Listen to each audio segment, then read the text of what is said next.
Donc, à présent, on va voir une nouvelle règle qui est l'allongement long, qui est représenté par une longue vague au-dessus de la lettre. Et l'allongement long est caractérisé par le fait qu'on va allonger 4 temps, et non pas 2 temps, comme on avait vu précédemment avec med bil elif, med bil waw ou med bil ya. Ici, la longue vague signifie qu'on va allonger 4 temps. Si on a la longue vague au-dessus d'une lettre, sans la présence ni de fatha, ni de kasra, ni de damma, alors on va tout simplement prononcer la lettre en l'allongeant de 4 temps. Donc par exemple, la première lettre, c'est le sad. Ici, il n'y a que l'allongement long, sans présence de fatha, ni de kasra, ni de damma. Du coup, on va prononcer la lettre sad en allongeant 4 temps. Écoutez bien, on va dire sad. De cette manière. Si il y aurait eu une fatha, on aurait dit sa. S'il y aurait eu une kasra, on aurait dit si.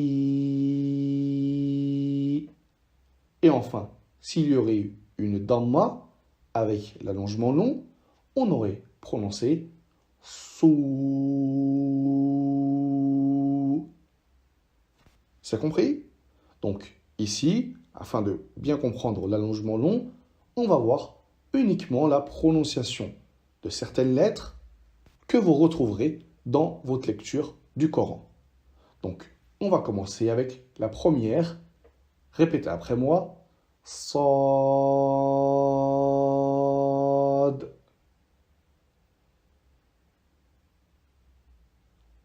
Ensuite, deuxième lettre, c'est le Ain. Donc, on va prononcer de cette manière. Ain.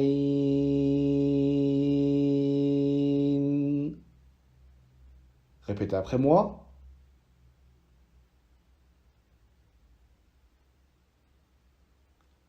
Troisièmement, Qaf.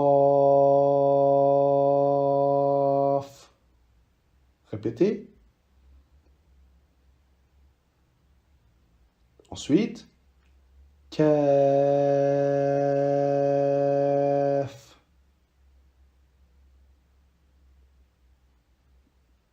Ensuite, Lam.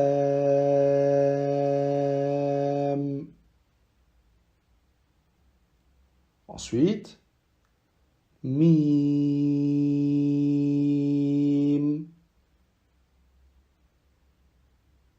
Enfin, Noun. Donc voilà, la première ligne, on a vu à chaque fois qu'une seule lettre avec l'allongement long. Maintenant, on va voir d'autres exemples composés de plusieurs lettres. Donc, on voit que le ha, ce n'est pas une longue vague, mais comme une petite virgule vers le haut. Cette petite virgule vers le haut signifie que l'on va allonger de 2 temps, en prononçant le son E ou A. Donc, on le retrouve souvent dans le Coran.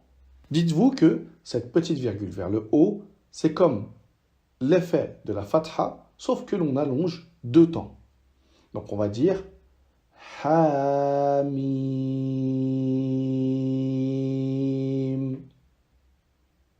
C'est compris? Le ha, on l'allonge de 2 temps avec le son A. Et ensuite, le mim, du coup, on va prononcer la lettre mim 4 temps. Je répète une seconde fois. Hamim.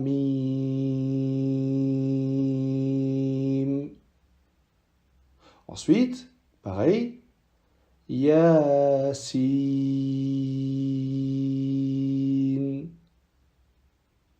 Répétez après moi. Yasin.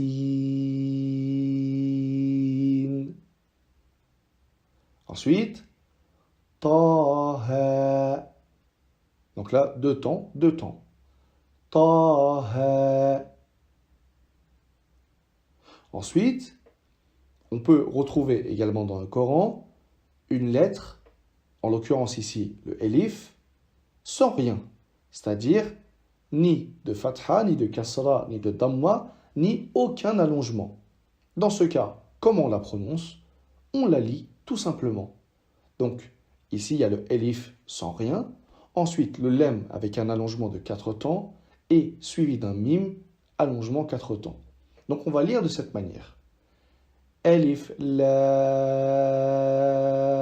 mim.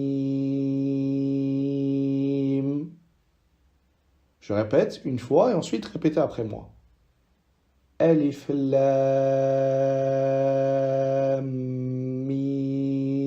mim. Répétez. Ensuite, Elif, lam, ra. Donc le ra, ici, on allonge 2 temps. Petite virgule vers le haut. Ensuite, ta, sin,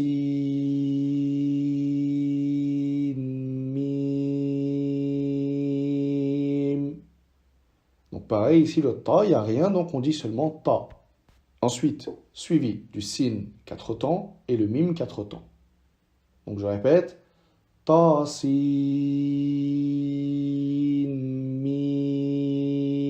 mim.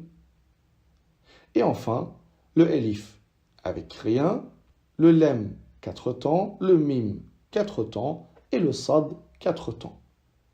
Donc on va dire elif, lam, mim,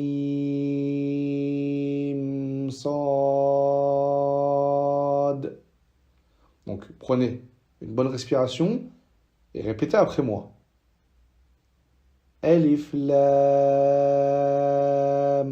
mim, sad.